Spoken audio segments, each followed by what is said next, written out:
Hello दोस्तों, welcome back. आप सभी का फिर से स्वागत है आपके अपने यूट्यूब चैनल डी कॉमर्स में। दोस्तों, मेरा नाम है सीए दीपक पटेल और मैं आज इस वीडियो में आप सभी के लिए लेकर आया हूँ चैप्टर नंबर 9।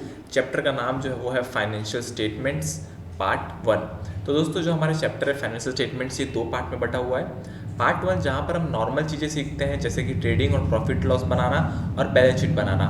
पार्ट 2 जहाँ पर हम सीखते हैं कि एडजस्टमेंट को कैसे जो है वो फाइनेंशियल स्टेटमेंट में डालना है। तो अभी हम बात करेंगे इस वीडियो में फाइनेंशियल स्टेटमेंट के पार्ट 1 की।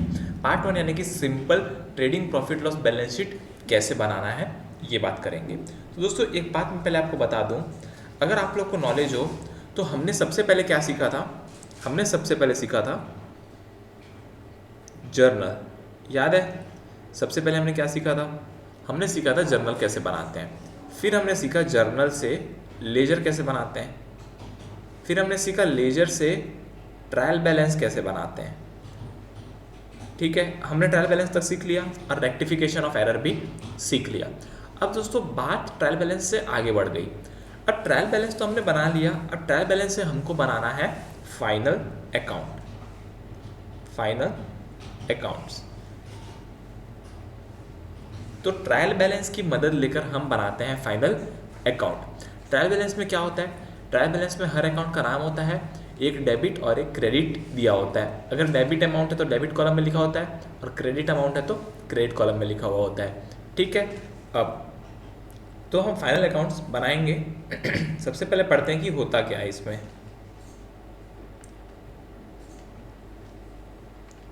आई होप आप सबको स्क्रीन अच्छे से दिख रही होगी। तो सबसे पहला जो है वो है definition. Financial statement are the final statement that provide the summary of the account of a business enterprise stating its financial position and financial performance at the end of an accounting year. 3 बड़ी important है, financial position, financial performance और end of an accounting year. सबसे पहली बात, financial statement कब बनाते हैं हम? एंड में बनाते हैं। एंड यानी कि 31 मार्च। एंड यानी कि 31 मार्च। तो हम जो भी फाइनेंशियल स्टेटमेंट बनाएंगे वो बनाएंगे 31 मार्च को। ठीक है, आई होप आपको इतना समझ आया होगा। अब बात करते हैं फाइनेंशियल पोजीशन और फाइनेंशियल परफॉर्मेंस की। दोनों अलग अलग चीज़ होता है। देखो, फाइनेंशियल परफॉर्मेंस का मतलब होता है, फाइनेंशियल परफॉर्मेंस का मतलब होता है प्रॉफिट एंड लॉस निकालना। क्या निकालना? प्रॉफिट एंड लॉस, कि बिजनेस में कितना प्रॉफिट हुआ और कितना लॉस हुआ। और फाइनेंशियल पोजीशन का मतलब होता है कि बैलेंस शीट बनाना और बैलेंस शीट के अंदर एसेट और लायबिलिटी कितनी है ये निकालना। ठीक है, दोनों अलग अलग चीज़ें हैं, फाइनेंशियल पोजीशन और फाइनेंशियल परफॉर्मेंस। अब आते हैं फाइनेंशियल स्टेटमेंट के अंदर क्या क्या रहता है। आप सभी को पता है क्या क्या रहता है। Trading profit and loss account रहता है जो फाइनेंशियल परफॉर्मेंस बताता है। बैलेंस शीट रहता है जो फाइनेंशियल पोजीशन बताता है। ठीक है, नोट्स टू अकाउंट्स रहता है और शेड्यूल रहता है। Notes forming part of balance sheet and income statement to give details of various item shown in both the statement. यानी कि नोट्स टू अकाउंट्स रहता है। नोट्स टू अकाउंट्स में क्या लिखा रहता है? अगर कोई भी ऐसी चीज़ है जिसको हम फिगर्स में नहीं डाल सकते, फॉर एग्जांपल हमारे ऊपर कोई केस चल रहा है और हम वो केस को जीतने वाले हैं या तो वो केस को हारने वाले हैं, तो उसके बारे में डिटेल पब्लिक को बतानी पड़ेगी केस के बारे में। तो वो जो केस के बारे में डिटेल है वो हम नोट्स टू अकाउंट्स में बताते हैं। ठीक है, इसके बाद कैश फ्लो स्टेटमेंट जो कि क्लास 12th में आता है, आपके सिलेबस में नहीं है। तो अभी हमको फिलहाल क्या पढ़ना है? हमको पढ़ना है सबसे पहला ट्रेडिंग अकाउंट, दूसरा पढ़ना है balance sheet, trading profit loss और बैलेंस शीट कैसे बनाते हैं।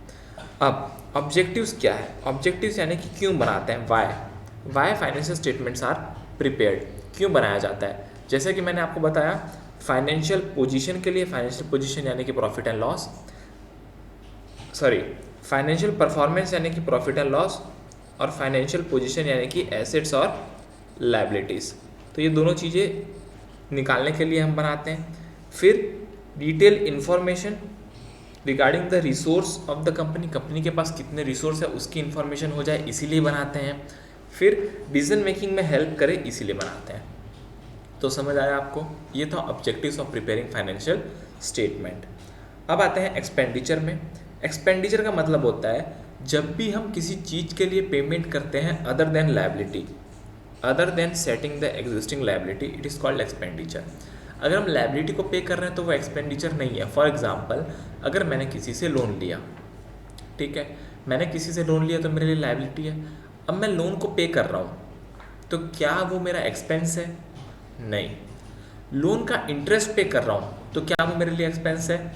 हाँ, क्योंकि लोन का इंटरेस्ट मेरे लिए एक्सपेंस है, क्योंकि वो लायबिलिटी के अलावा है, लायबिलिटी के अलावा है, और जो लोन है वो तो मेरी लायबिलिटी है, तो लोन पे करना मेरे लिए एक्सपेंस नहीं हुआ, इसलिए यहाँ पर लिखा है other than setting the existing liabilities. ठीक है, दो टाइप के एक्सपेंडिचर होते हैं, मैं आपको पहले भी चैप्टर्स में पढ़ा चुका हूँ, कैपिटल एक्सपेंडिचर और revenue expenditure.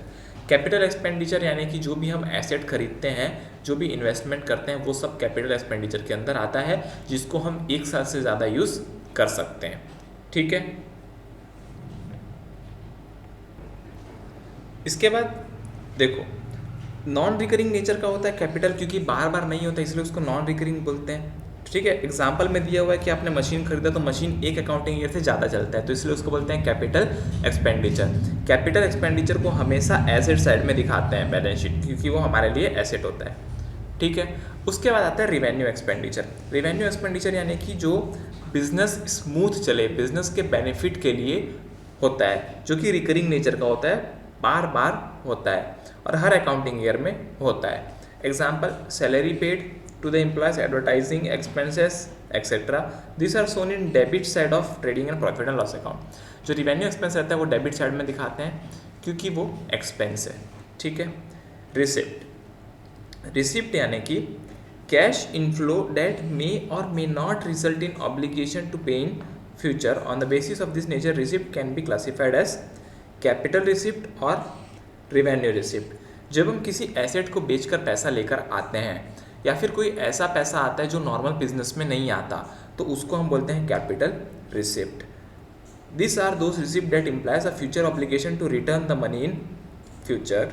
This are those receipt that are irregular and not received in normal course of business. Example, sale of machinery, long term loan taken, capital brought by the owner etcetera. अब देखो यहाँ पर long term loan को capital receipt क्यों बताया है?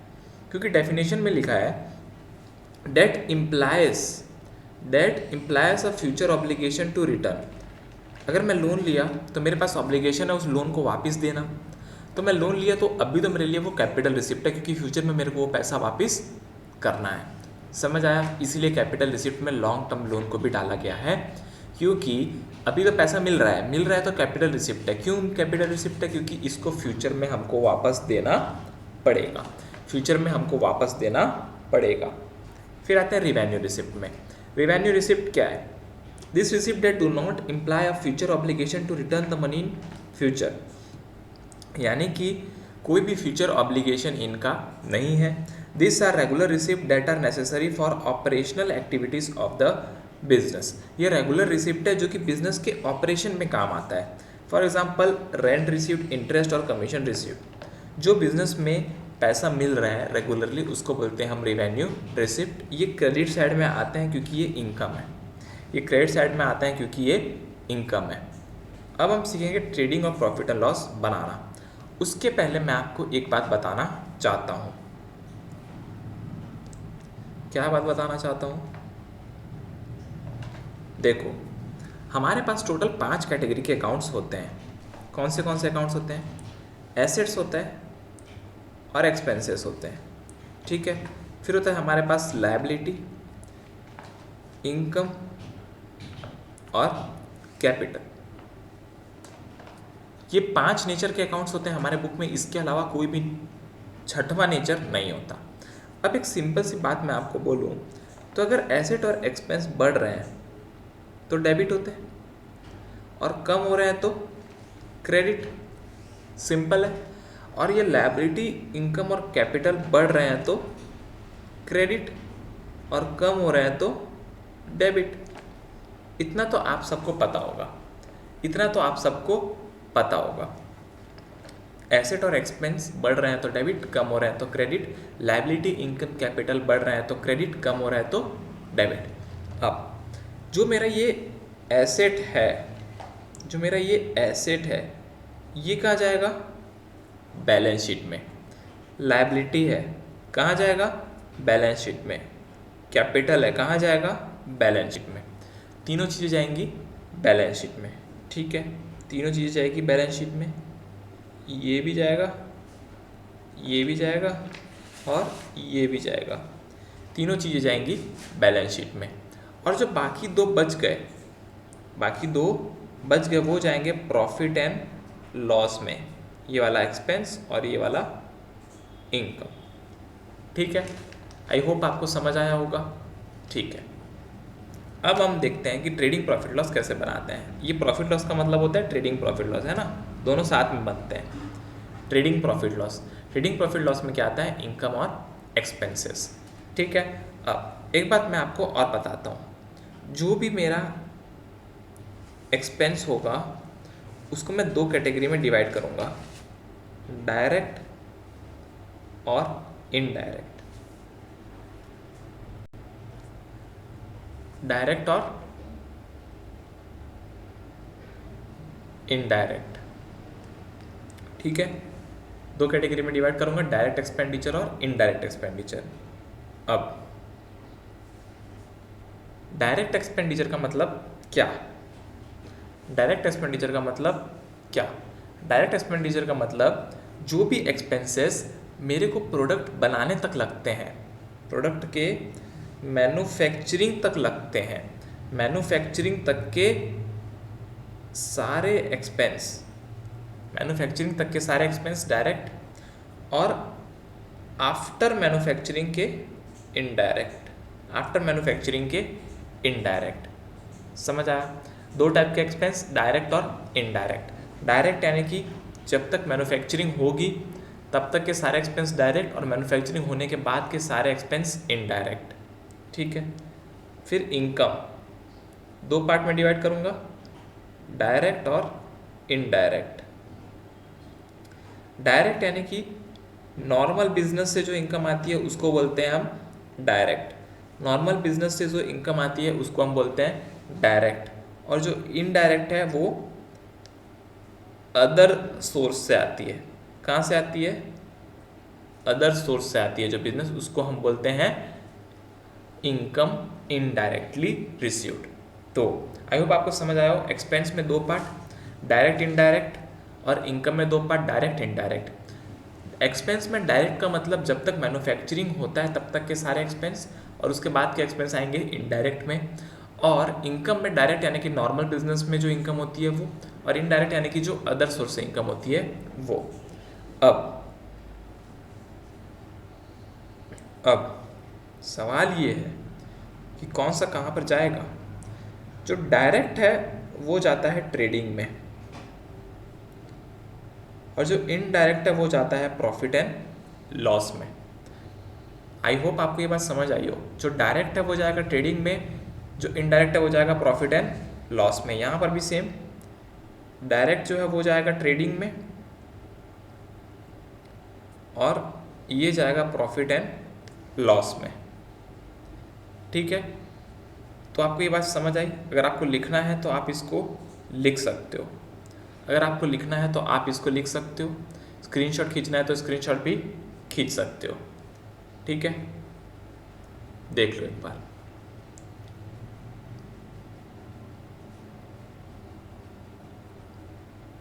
देख लिया आपने। अब हम आते हैं वापस अपने जगह पर, अपने नोट्स में।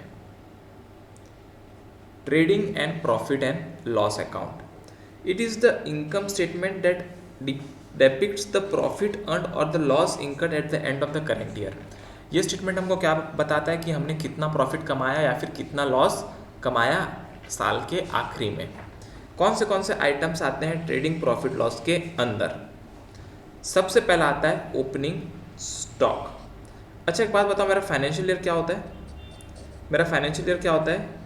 1 अप्रैल से लेकर 31 मार्च तक, इसमें किसी को डाउट नहीं। तो ओपनिंग स्टॉक का मतलब जो साल के स्टार्टिंग में है, ओपनिंग स्टॉक का मतलब जो साल के स्टार्टिंग में है, और क्लोजिंग स्टॉक का मतलब जो साल के आखिरी में है। तो यहाँ पर आ जाएगा ओपनिंग स्टॉक, यहाँ पर आ जाएगा क्लोजिंग स्टॉक। समझ आया? तो ओपनिंग स्टॉक का मतलब जो साल के शुरुआत में है, और क्लोजिंग स्टॉक का मतलब जो साल के आखिरी में है। ये बात आपको ध्यान में रखना है, ठीक है। अब ओपनिंग स्टॉक में क्या लिखा है? It is the stock of the goods that are in hand in the beginning of the year. क्या वर्ड यूज़ किया है? क्या वर्ड यूज़ किया है? Beginning of the year. And is being carry forward from the previous year. पिछले साल से इस साल लेकर आए हैं स्टॉक को, तो वो हो गया ओपनिंग स्टॉक। मैंने इसमें लिखा है डायरेक्ट। डायरेक्ट का मतलब कहाँ जाएगा ये? ट्रेडिंग में। कहाँ जाएगा ये? ट्रेडिंग में, ठीक है। फिर सेकेंड पॉइंट जो है वो है नेट परचेज। नेट परचेज का मतलब जो भी सामान हमने खरीदा, सामान चाहे कैश में खरीदा हो या क्रेडिट में खरीदा हो, दोनों को लेना है। और अगर हमने सामान खरीद के वापस दे दिया, फॉर एग्जाम्पल मैंने कोई सामान खरीदा, अब मैं सामान खरीद के लाया, और सामान खरीद के लाने के बाद मेरे को पता चला कि ये सामान का मेरा कोई यूज़ नहीं है, तो मैं उस सामान को वापस कर दूंगा दुकानदार को, है ना। मैं वो सामान को दुकानदार को वापस कर दूंगा, तो उसको हम बोलते हैं परचेज रिटर्न। तो हमको परचेज रिटर्न को परचेज में से माइनस करके दिखाना है। तो goods which are purchase during the year both cash and credit purchase less, क्या लिखा है देखो, less goods return is known as purchase return gives net purchase. यानी कि नेट परचेज में क्या दिखाना है हमको? नेट परचेज में क्या दिखाना है? नेट परचेज में दिखाना है परचेज माइनस परचेज रिटर्न। समझ आया? नेट परचेज में क्या दिखाना है? परचेज माइनस परचेज रिटर्न, ठीक है। फिर वेजेस। अच्छा एक बात बताओ, जो ये वेजेस है, वेजेस ये मैन्युफैक्चरिंग के समय आते हैं कि मैन्युफैक्चरिंग के बाद आते हैं? दो चीज़ें होती है, एक होता है वेजेस और दूसरा होता है सैलरी। सैलरी किसको देते हैं हम? सैलरी देते हैं स्टाफ को, अकाउंटेंट को, फाइनेंशियल मैनेजर्स को, दूसरे मैनेजर्स को, ये सारों को हम देते हैं सैलरी। वेजेस किसको देते हैं? जो प्रोडक्ट बनाता है उसको हम वेजेस देते हैं। मेरी बात को ध्यान से सुनना, जो प्रोडक्ट बनाता है उसको हम वेजेस देते हैं, और जो बाकी का मैनेजमेंट करता है उसको हम सैलरी देते हैं। तो प्रोडक्ट बनाता है तो इसका मतलब मैन्युफैक्चरिंग कॉस्ट, प्रोडक्ट बनाता है तो इसका मतलब मैन्युफैक्चरिंग कॉस्ट। तो ये जो मेरा वेजेस है ये डायरेक्ट वेजेस है, और ये फैक्ट्री के वर्कर्स को मिलता है। किसको मिलता है? फैक्ट्री के वर्कर्स को। तो ये भी हो गया मेरा डायरेक्ट, और परचेज भी हो गया डायरेक्ट। तो अभी तक मेरे पास तीन चीज़ें आ चुकी हैं, ओपनिंग स्टॉक, नेट परचेज और वेजेस। अब आते हैं कैरिएज इनवर्ड या फिर फ्रेट इनवर्ड। कैरिएज इनवर्ड का मतलब है, कैरिएज इनवर्ड का मतलब है अगर मैं कहीं से सामान खरीद कर ला रहा हूँ रॉ मटेरियल, और रॉ मटेरियल में ट्रांसपोर्टिंग चार्जेस पे करने पड़ रहे हैं, तो वो ट्रांसपोर्टिंग चार्जेस को मैं बोलूँगा कैरिएज इनवर्ड या फिर फ्रेट इनवर्ड। फॉर एग्ज़ाम्पल अगर मैं फ़ोन बनाता हूँ, अगर मैं एक फ़ोन बनाता हूँ, और फ़ोन बनाने के लिए मेरे को क्या चीज़ की ज़रूरत है? स्क्रीन की ज़रूरत है। तो मैं स्क्रीन बाहर से खरीद कर ला रहा हूँ। अब जब मैं स्क्रीन खरीद के ला रहा हूँ तो स्क्रीन के लिए ट्रांसपोर्टिंग कॉस्ट पे कर रहा हूँ, तो वो जो ट्रांसपोर्टिंग कॉस्ट है वो होगा मेरे लिए कैरिएज इनवर्ड या फिर फ्रेट इनवर्ड, ठीक है। अब एक बात आप बताइए, carriage inward, freight inward direct expense है कि इनडायरेक्ट एक्सपेंस है? देखो लिखा तो डायरेक्ट है, पर हो सकता है गलत लिखा हो। Carriage inward, freight inward direct expense है कि इनडायरेक्ट एक्सपेंस है? बताइए। डेफिनेटली ये डायरेक्ट एक्सपेंस है। क्यों? क्योंकि मैन्युफैक्चरिंग नहीं हुआ है प्रोडक्ट, अभी तक फ़ोन बना नहीं है। फ़ोन बनने के बाद के एक्सपेंस इनडायरेक्ट, पर फ़ोन बनने के पहले के एक्सपेंस डायरेक्ट। समझ आया आपको? तो ये कैरेज इनवर्ड डायरेक्ट एक्सपेंस है मेरे लिए। फिर fuel water power gas, fuel water power gas सारी चीज़ें फैक्ट्री में यूज़ होती है। पावर यानी इलेक्ट्रिसिटी, वाटर यानी पानी, सबको पता है वाटर यानी पानी, कोई नई बात नहीं बताई आपने। गैस, जो भी गैस हम यूज़ करते हैं आग लगाने के लिए वो, और फ्यूल, फ्यूल यानी कि ट्रांसपोर्टिंग में जो भी फ्यूल लगता है वो, ये सारी चीज़ें मैन्युफैक्चरिंग कॉस्ट में आती है। तो ये सब हो गया डायरेक्ट। प्रोडक्शन ऑफ गुड्स में आते हैं तो हो गया डायरेक्ट। फिर आता है पैकेजिंग मटेरियल, पैकेजिंग चार्जेस। जब हम प्रोडक्ट को पैक कर रहे हैं, जब हम प्रोडक्ट को पैक कर रहे हैं तो प्रोडक्ट मैन्युफैक्चरिंग कंप्लीट हो गई प्रोडक्ट की जब उसको पैक कर रहे हैं तो जब मैन्युफैक्चरिंग कंप्लीट हुई तब तक के सारे एक्सपेंस डायरेक्ट। तो ये जो पैकेजिंग मटेरियल वाला है ये भी डायरेक्ट एक्सपेंस, ये भी direct expense. This form part of direct expense for packing and packaging of goods to be sold. ये भी हमारा आता है डायरेक्ट एक्सपेंस के अंदर। और डायरेक्ट एक्सपेंस कहाँ जाता है? ट्रेडिंग अकाउंट में। कहाँ जाता है? ट्रेडिंग अकाउंट में। फिर थोड़ी देर पहले मैंने आपको सैलरी बताया था।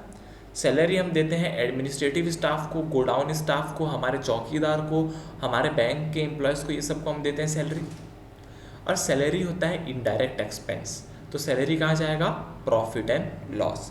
This are the remuneration paid to administrative office और godown staff for their service in the business. इसको मैं बोलूँगा इनडायरेक्ट एक्सपेंस। कौन सा एक्सपेंस? Indirect expense. फिर आता है रेंट पेड। रेंट पेड का मतलब है जो भी मैं रेंट पे लिया हूँ अपनी ऑफिस रेंट पे लिया हूँ, तो क्या मैन्युफैक्चरिंग का इसमें कोई इन्वॉल्वमेंट है? नहीं। तो अगर मैं ऑफिस रेंट पे लिया हूँ तो expense of rent for office, administration building, municipal taxes paid for running the business, ये सारे हो जाएंगे मेरे लिए इनडायरेक्ट। क्या हो जाएंगे?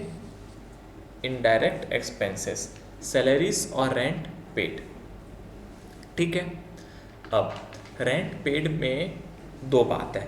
अगर लिखा होगा factory rent paid,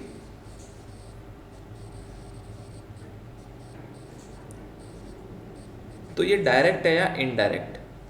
factory rent paid direct है कि इनडायरेक्ट? बताइए। फैक्ट्री रेंट पेड है मेरे लिए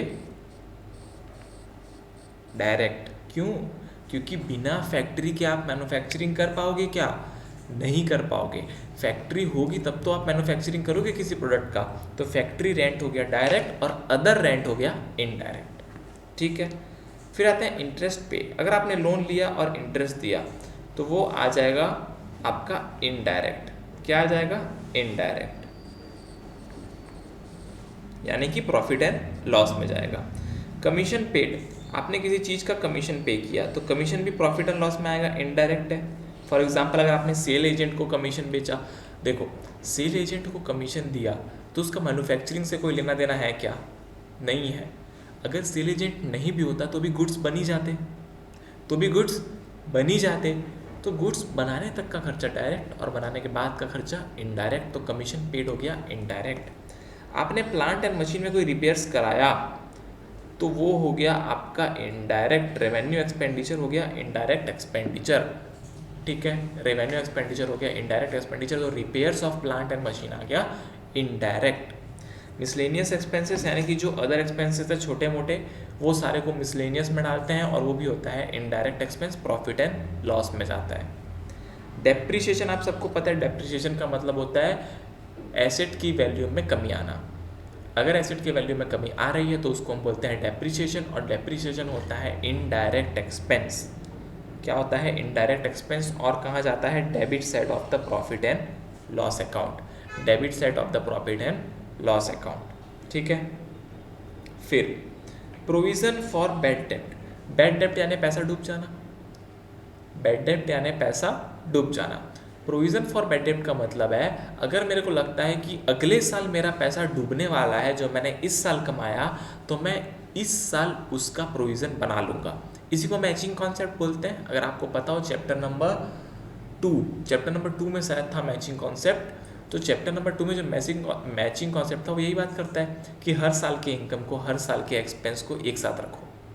तो प्रोविज़न फॉर बैड डेब्ट यानी कि जब हमको लगता है कि अगले साल पैसा डूबने वाला है तो हम इसी साल उसका क्या करते हैं, इसी साल उसका प्रोविज़न बना लेते हैं। ठीक है, समझ आया? आई होप आपको ये चीज़ समझ आई हो।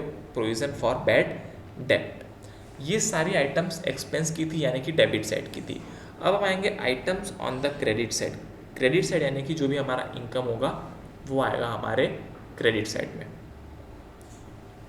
तो पहला क्या है, नेट सेल्स।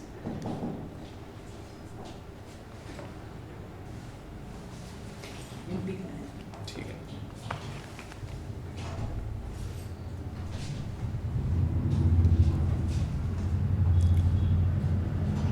तो पहला क्या है, पहला है मेरा नेट सेल्स। अब नेट सेल्स का मतलब क्या होता है, sales minus sales return. Sales में से सेल्स रिटर्न को माइनस कर देंगे, जैसे परचेज में से परचेज रिटर्न को माइनस किए थे वैसे ही सेल्स में से सेल्स रिटर्न को माइनस कर देंगे। डायरेक्ट होता है, सेल डायरेक्ट होता है। अदर इनकम, अदर इनकम क्या होता है, इनडायरेक्ट। अदर इनकम यानी कि सेल को छोड़कर कोई भी पैसा आ रहा है तो वो हो गया अदर इनकम, जैसे कि इंटरेस्ट, कमीशन, रेंट एक्सेट्रा, ये सब क्रेडिट साइड में आते हैं।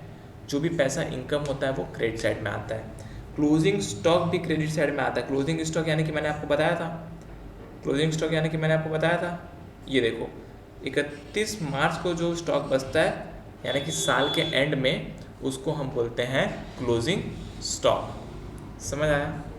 ठीक। अब आता है format of profit and loss account में, कि फॉर्मेट क्या क्या रहता है। देखो, प्रॉफिट एंड लॉस अकाउंट में सबसे पहले हेडिंग आती है trading and profit and loss account for the year ended.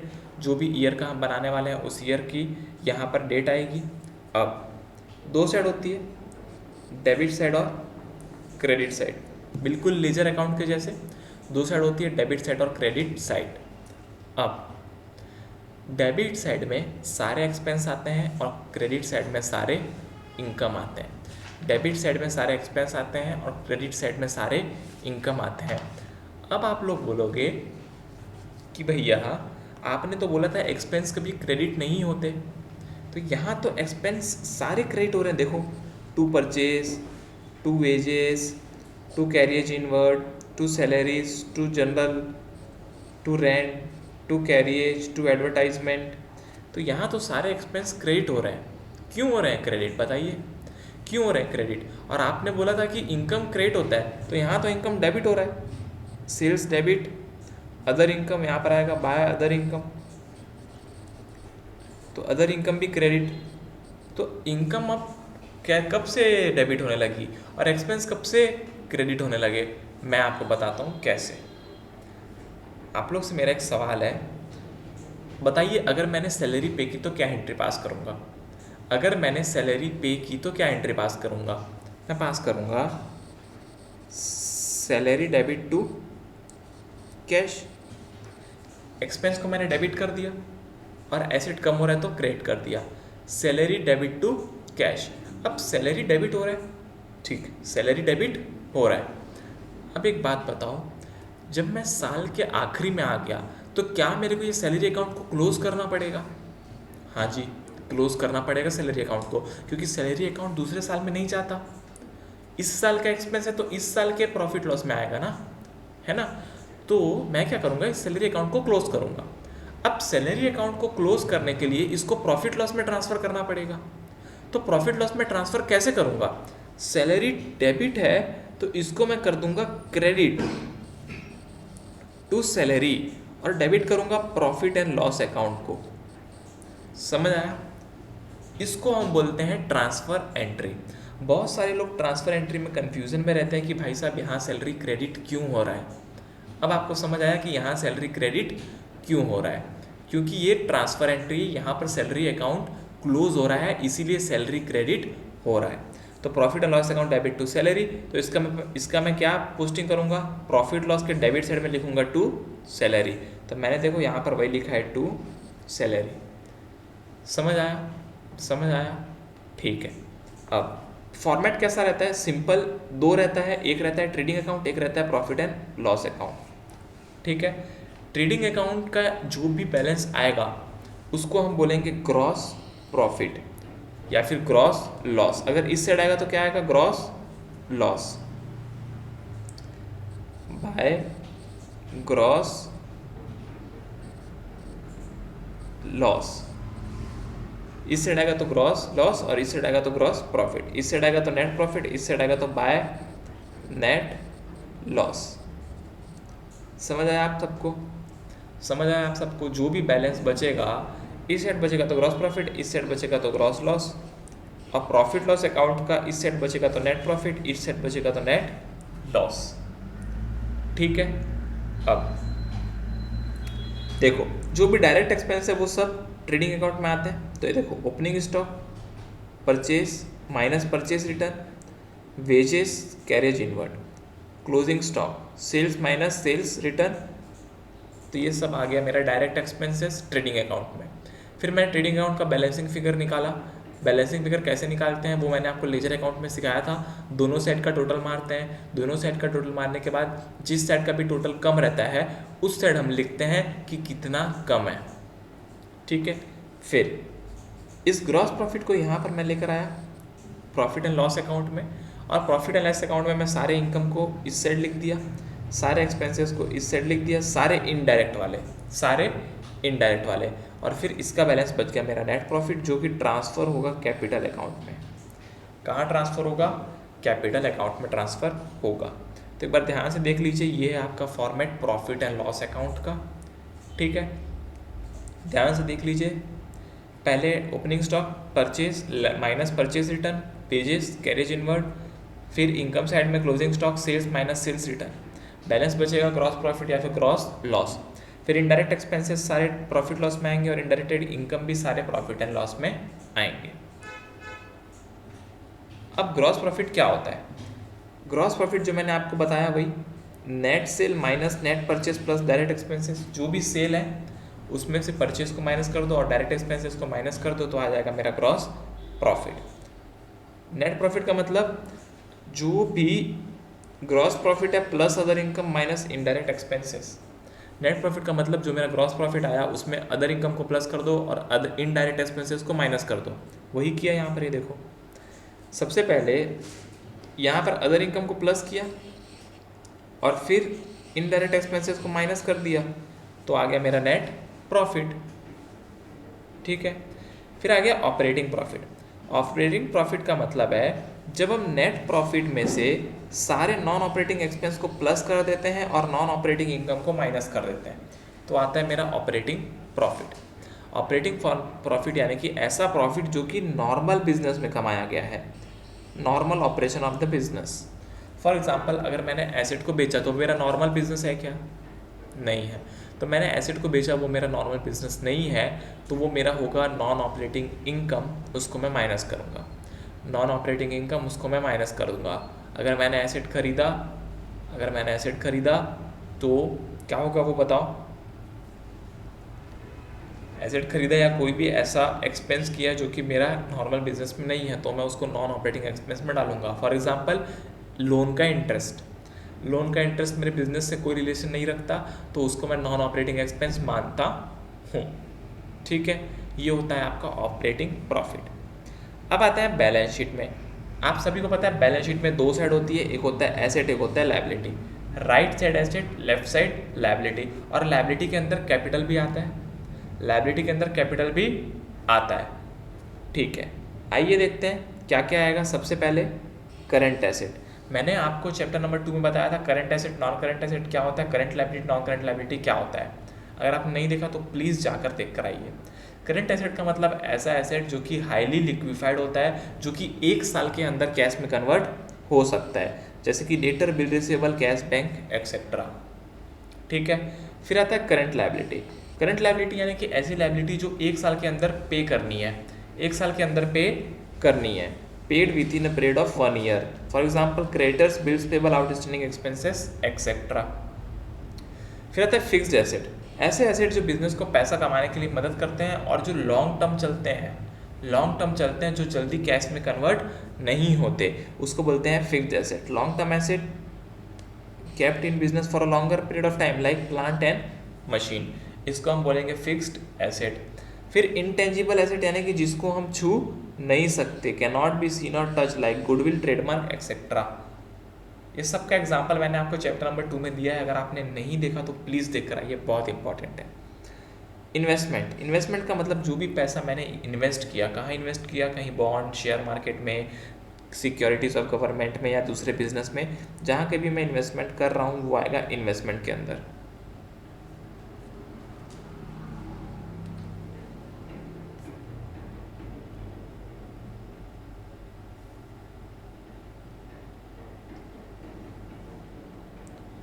फिर आता है लॉन्ग टर्म लाइबिलिटीज़, नाम से समझ आ रहा है ये लाइबिलिटी है, तो लाइबिलिटी है लॉन्ग टर्म यानी कि 1 साल के अंदर पे नहीं करना, 1 साल के बाद पे करना है तो long term liability. This are those liability that are payable after 1 year. Capital का मतलब जो भी ओनर पैसा लेकर आ रहा है उसको हम बोलते हैं कैपिटल, जब ओनर पैसा लेकर जाएगा उसको हम बोलेंगे ड्राइंग्स, कैपिटल में से ड्राइंग्स को माइनस कर देते हैं। Amount brought in by the owner, ठीक है, drawings. Amount withdrawn by the proprietor, जो भी पैसा वो लेकर गया उसको हम बोलेंगे ड्राइंग्स।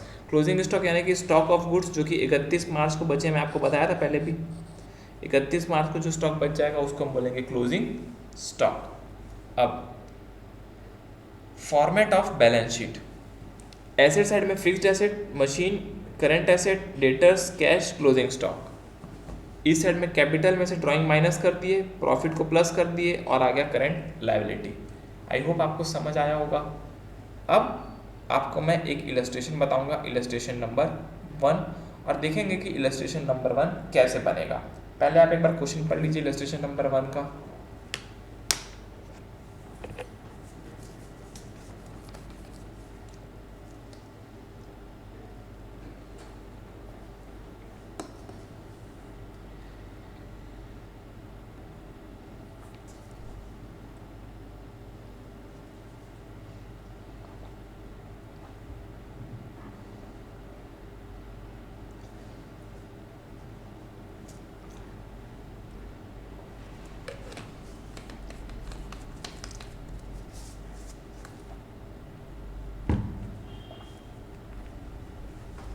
आइए मेरे साथ क्वेश्चन पढ़िए, देखते हैं कौन सा बैलेंस कहाँ पर जाएगा। सबसे पहले आते हैं closing stock.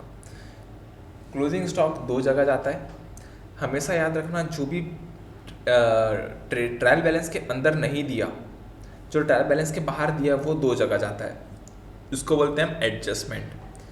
Closing stock assets में भी आएगा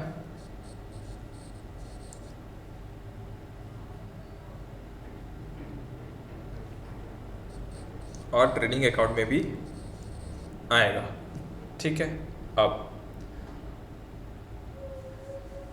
कैपिटल, कैपिटल कहाँ पर आएगा, कैपिटल कहाँ पर आएगा, लायबिलिटी में, कैपिटल लायबिलिटी में, ठीक है। मशीन कहाँ पर आएगा, एसेट में, मशीन कहाँ पर आएगा, एसेट में। सेल्स कहाँ पर आएगा, ट्रेडिंग में, सेल्स कहाँ पर आएगा, ट्रेडिंग में। Purchase, trading, cell return, trading, opening stock, trading. Drawings capital में से माइनस हो जाएगा, कैपिटल में से माइनस हो जाएगा। वेजेस ट्रेडिंग में, कैरेज इनवर्ड ट्रेडिंग में। कैरेज आउटवर्ड कहाँ पर आता है बताओ, कैरेज आउटवर्ड कहाँ पर आता है, कैरेज आउटवर्ड आता है प्रॉफिट एंड लॉस में। क्यों पता है, कैरेज इनवर्ड मतलब जब हम सामान खरीद रहे हैं तब का खर्चा, डायरेक्ट एक्सपेंस। जब हम सामान बेच रहे हैं तब का खर्चा, इनडायरेक्ट एक्सपेंस, क्योंकि मैन्युफैक्चरिंग हो चुकी थी उसके बाद बेच रहे हैं, तो कैरियज आउटवर्ड जो है वो आएगा आपका प्रॉफिट एंड लॉस में। लिख लीजिए अगर आपको लिखना है तो, कैरियज इनवर्ड जो है वो आता है आपका ट्रेडिंग अकाउंट में, और कैरियज आउटवर्ड जो आता है वो आता है प्रॉफिट एंड लॉस अकाउंट में। फिर अच्छा, सैलरीज कहाँ आएगा बताइए, सैलरीज कहाँ आएगा,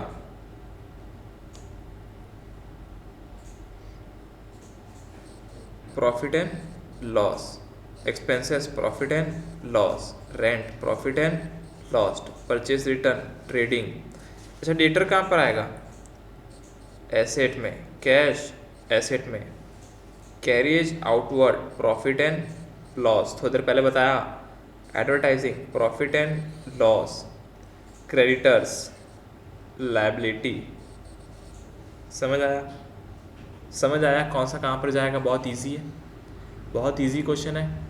कौन सा कहाँ पर जाएगा समझ आया? तो चलिए हम बनाते हैं सबसे पहले हमारा ट्रेडिंग अकाउंट। कौन सा अकाउंट बनाएंगे? Trading account. Trading profit and loss दोनों बनाएंगे। Trading and profit and loss account for 31st March 2021।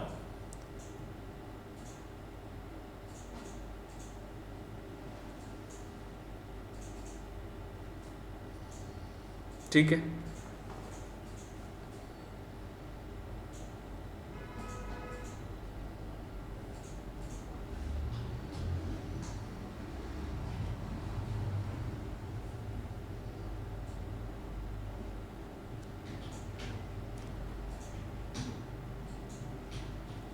Particulars amount, particulars amount.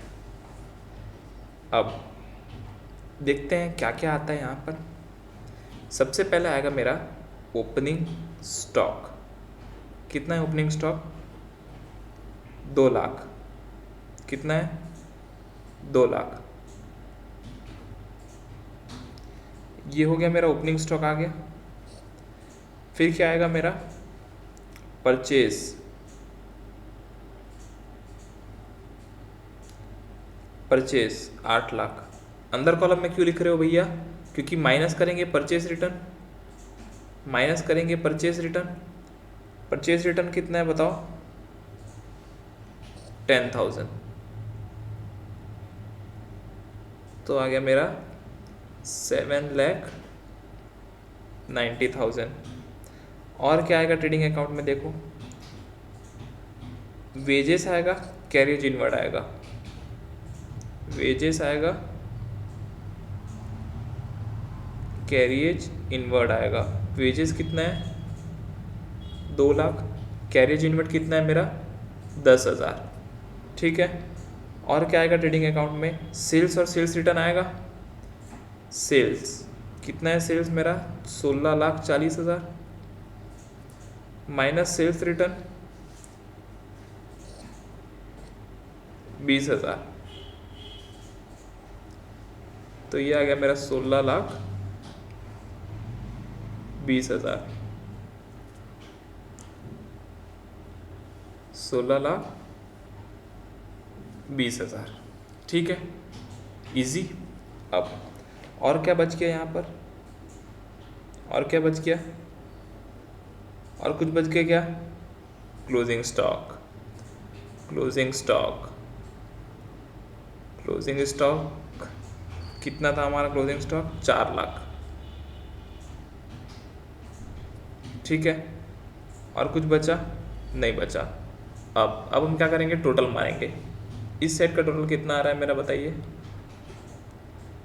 16 lakh और 4 लाख 20 लाख। तो 20,20,000,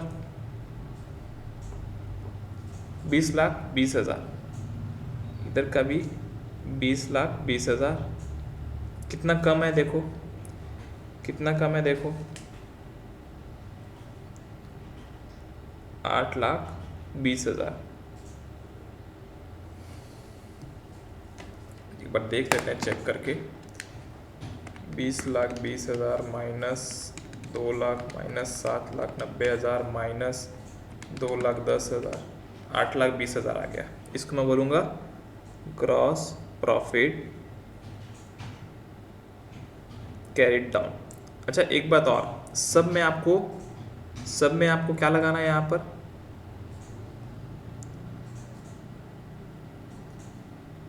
सब में आपको लगाना है 2, इधर लगाना है बाय। समझ आया? 2 और बाय सब में लगाना है। 2 और बाय लगाना मत भूलना। इसके बाद मैं ग्रॉस प्रॉफिट को नीचे लेकर आऊँगा। Gross profit brought down 8,20,000।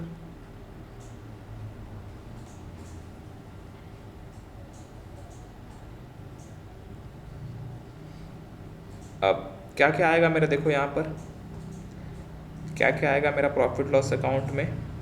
Salaries, general expenses, salary, general expense, सब में 2 लगाना है ना।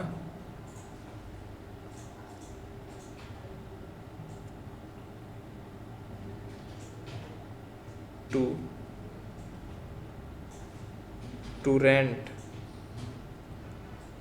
To carriage outward, to advertisement. Salary में आएगा 1,20,000, जनरल एक्सपेंस में 40,000, रेंट में 1,00,000, कैरिएज आउटवर्ड 40,000, एडवर्टाइजमेंट 40,000।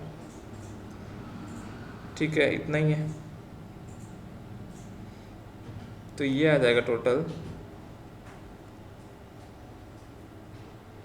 8,20,000, इधर का आ जाएगा 8,20,000, और 2 नेट प्रॉफिट, 2 नेट प्रॉफिट 4,80,000 चले जाएगा मेरा कैपिटल अकाउंट में। तो ये बन गया मेरा ट्रेडिंग प्रॉफिट एंड लॉस बन गया मेरा। समझ आया कैसे बनाना है? समझ आया कैसे बनाना है? अब मैं बनाऊंगा बैलेंस शीट। बैलेंस शीट इसमें लिखते हैं हम एज ऑन, उसमें लिखते थे फॉर द ईयर एंडेड, इसमें लिखेंगे एज ऑन 31 मार्च 2021।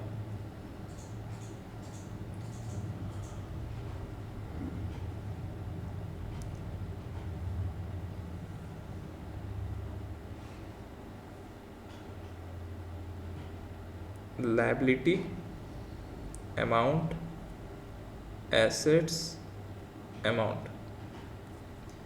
सबसे पहले आएगा कैपिटल। कितना कैपिटल था मेरा क्वेश्चन में? 7,20,000 प्लस नेट प्रॉफिट जो मैंने अभी निकाला।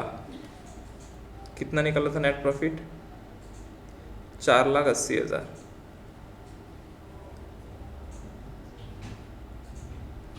ठीक है, और क्या आएगा? Drawings minus drawings 80,000। ठीक है, 7,20,000 प्लस 4,00,000 तो 11,20,000। और मशीन इधर आ जाएगा, मशीन 1,40,000। ये भी हो गया, ये भी हो गया, ये भी हो गया, ये भी हो गया। डेटर्स और कैश, डेटर्स और कैश। डेटर्स में आएगा 6,00,000,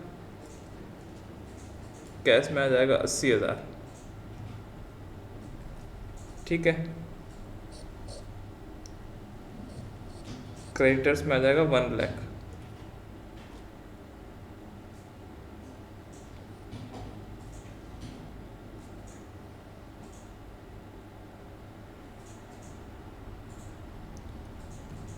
इतना हो गया, इतना हो गया। और यहाँ पर आ जाएगा क्लोजिंग स्टॉक 4,00,000।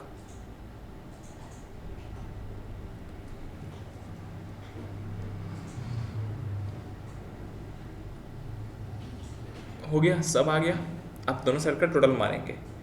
इस साइड का टोटल आएगा 12,20,000 और इस सेट का टोटल आएगा 6 4 10 11 12,20,000।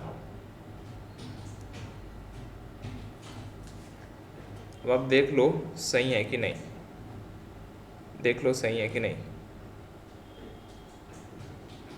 दोनों साइड आपको स्क्रीन में दिख रहा है, सही है। ठीक है, तो मैंने आपको ये बना कर दिया हुआ है, तो आपको अब समझ आ गया होगा कैसे बनाना है। तो ये था मेरा चैप्टर फाइनेंशियल स्टेटमेंट्स, जिसमें मैंने सारी चीज़ें आपको डिटेल में बता दी। अगर आपका कोई भी डाउट हो, तो आपको कमेंट करना है, डिटेल में कमेंट करना है। डिटेल में कोई भी डाउट होगा तो डिटेल में कमेंट करेंगे। दूसरी बात, वीडियो अच्छी लगी तो लाइक करिए, चैनल को सब्सक्राइब करिए, ताकि आपको अगले आने वाले सारे टॉपिक्स मिल जाए। आज के लिए इतना ही। जय हिंद, वंदे मातरम। मिलते हैं अगले वीडियो में। Take care, bye bye.